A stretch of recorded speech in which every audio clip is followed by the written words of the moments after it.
Welcome to Philosophy and Critical Thinking, the basics. In our last video, we discussed categorical syllogisms of all, none, only, and some.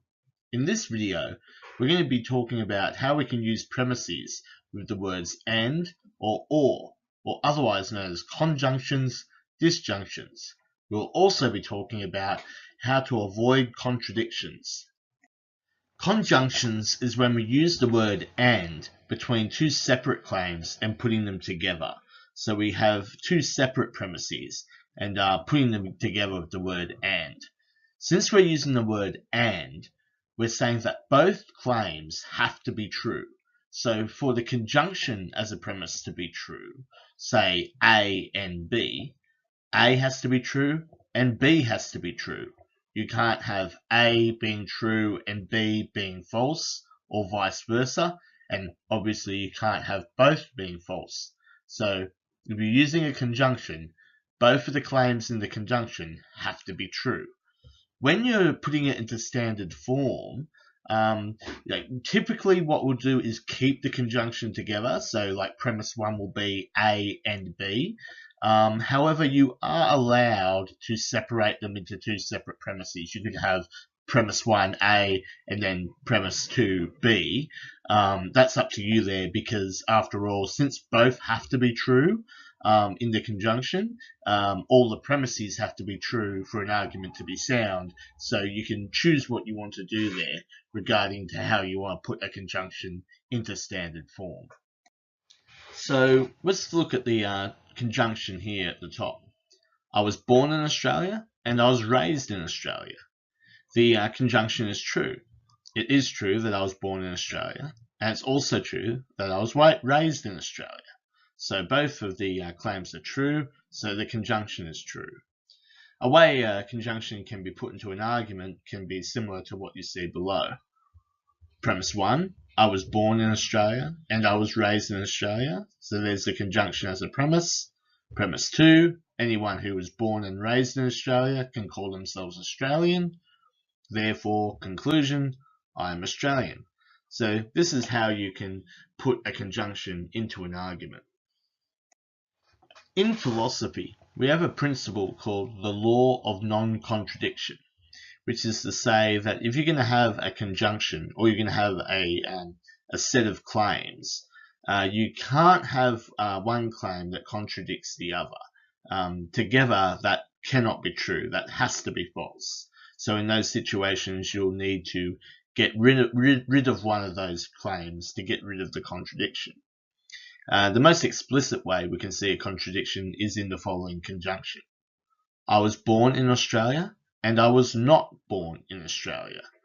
So with these two, they cannot both be true, which we've just established has to be true in a conjunction. In a conjunction, both of the claims have to be true. They cannot both be true because one contradicts the other. If it's true that I was born in Australia, then it's not true that I was not born in Australia.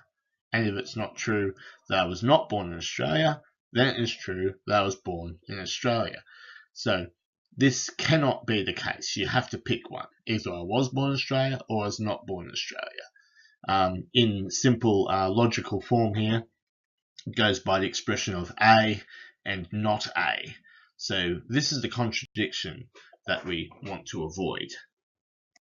Now, obviously, you'll very rarely come across someone making a contradiction that obvious. It's like on the level of common sense there. So sometimes it needs a bit more teasing out. Look at this next conjunction. I was born in Australia and I was born in England. Now, straight away we can tell that can't be the case. We can tell it's a contradiction, but spelling out the reasons why can be helpful, because sometimes it's not always so obvious. When you look at what it means to be born in Australia and what it means to be born in England, you can spell out how it does have an explicit contradiction, like in the previous slide, by adding in some conditional premises here, remembering our conditionals from a few videos ago. What we can do is spell this out by saying, if I was born in Australia, then it would have to be the case that I was not born in England, because, as we know, England's on the other side of the world to Australia, so it couldn't possibly be the case that we were born in both places. You're either born in Australia or you're born in England. So if it's true that you were born in Australia, then it's not true that you're born in England. And the same in reverse. If you're born in England, then you're not born in Australia.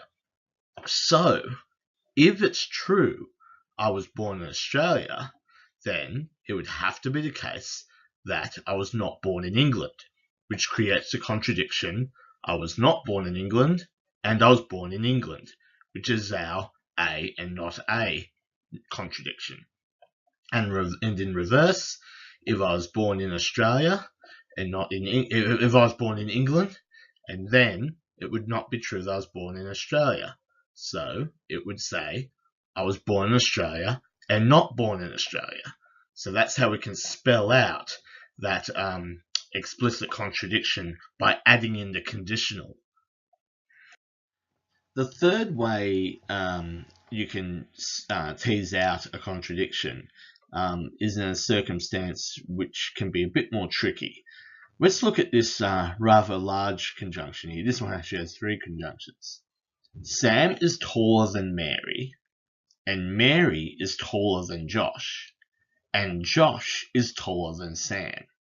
So if we want to separate these to make this a bit clear, you can see down the bottom, Sam is taller than Mary, Mary is taller than Josh, and Josh is taller than Sam. So there is a contradiction here. The Sam is taller than Mary is to say that if Sam is taller than Mary, then anyone who would be taller than anyone that Mary would be taller than would Sam would have to be taller than them as well. So when we see that Mary is taller than Josh, but Josh is taller than Sam, this is where the contradiction is. Because if Mary's taller than Josh, then that would mean that if Sam's taller than Mary, Sam would have to be taller than Josh. So if Sam is taller than Josh, then it would have to be the case that Josh is not taller than Sam. You can't have Sam being taller than Josh and Josh not being taller than Sam. But Josh is taller than Sam in the last conjunction. So this is how we can spell this out. We add the conditionals again, but we take into account what it means to be taller than someone regarding degrees. So going through again, Sam is taller than Mary. So if Sam's taller than Mary, then if Mary's taller than anyone else, then Sam would have to be taller than them as well. Mary is taller than Josh, so Sam would have to be taller than Josh. But Josh is taller than Sam, so it's both true that Sam is taller than Josh, and it's also not true that Sam is taller than Josh. So there is our contradiction. Now we'll move on to disjunctions. Disjunctions is when we use the word or to separate the two claims. Unlike the word and, using the word or is to show options. So given that this is options here, one can be true and the other can be false in the disjunction when we're using the word or. So when we're using this as a premise, you're allowed to have one of those claims actually false in this set of premises in an argument, because in the conjunction can still be true even though one of them can be false. But because of that, unlike with the conjunctions where you can separate them in standard form, in standard form with the disjunction, you'll need to keep them together. You'll need to have it as one premise, because then that's going to create confusion. If you're going to separate them into standard form, you're going to lose that effectiveness of the word or. So just remember that when you're going to try and put a disjunction with the word or, so A or B has to be expressed that way in the standard form, because once again, one can be true and the other can be false. Now, both cannot be false, obviously, because you're having options. So if A or B is false, then there's no option there. There is a little bit of controversy about whether both can be true. Typically, most philosophers and most philosophical literature, when they're using the word or, they're treating it in what's called the inclusive use, which means if I say A or B, you can have both be true. That's the way most philosophers use it. I tend to think there's another view out there called the exclusive use, where or is treated as either or, like you can only pick one or the other, you can't have both. That's the exclusive use. I do think there are legitimate uses of an exclusive use of or, but given that most philosophers will use the inclusive use, I'd recommend assuming that when reading literature. Or if you're going to use it in your own argument and you want to use it exclusively, I'd make that explicit. I'd make that very clear, just to avoid confusion in that regard. So let's look at premise 1. I'm at work or I'm at home. So that's our disjunction. So that's the options there. I'm at work or I'm at home. In our second premise, I am not at home. So I've ruled out I am at home as a false part of that disjunction. So when we remember, you got your options of both being true. If it's being used in the inclusive use, you can have one being false and the other one being true. But since we're trying to check the validity of the argument, we have to assume that the premise is true, that the disjunctive premise is true. So we can't assume that both are false. So since we've got here the possibilities of both being true, that's been ruled out because of the second premise, I'm not at home. So we know that one of them is false. So now that all we've got left is one being true and one being false. And the one being false, we've been able to establish with the second premise, which is I am not at home. So you're only left with one option, and that is I am at work. So that is our conclusion. So it'd have to be the case that I am at work if it's true that I am at work or I am at home. And it's also true that I am not at home. It would have to be the case that I am at work. So this is how a disjunction can work in an argument. So by ruling out options, by showing what the options are, and then ruling them out to leave us with a final conclusion. So when we're checking for an argument to be sound, and one of the premises is a disjunction, as we've pointed out before, the way you can check that is by demonstrating or showing that both of the options are false. So if you can show that both A and B are false, that neither are an option, that's a way you can show that the disjunction is false. That's the one way. There is another way where you can demonstrate that there are more options available. For instance, in the last argument there, where it said I am at work or I am at home, you can reject the disjunction by saying, well, there are more options that were available, so that's false. So you've left out a possible option. I might have been at a sporting ground and playing some sport, or I may have been, at the local pub or the local bar. There might be other possibilities there which weren't taken into account with those two options that were in the premise. So sometimes when we talk about fallacies, sometimes you'll hear philosophers call that a false dichotomy. It's not a fallacy in the sense of being invalid, like making an argument invalid, because it's attacking the premise, not attacking the validity of the argument.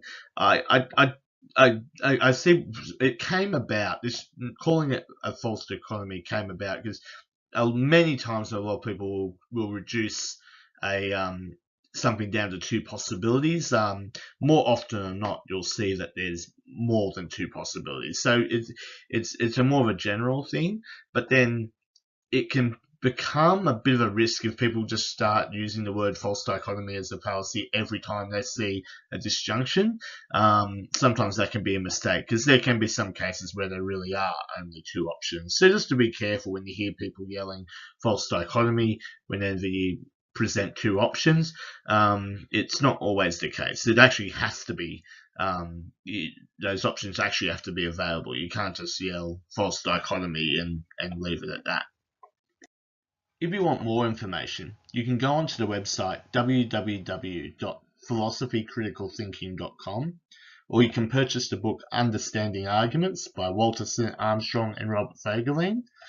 And our next video is going to be on advanced arguments. This is where we're going to show how we can have an argument for a premise which is involved in a conclusion. We've just been dealing with basic arguments where you've just got your premises and your conclusion, but then we're going to add in arguments for those premises as well. So this is where it gets a bit more advanced there.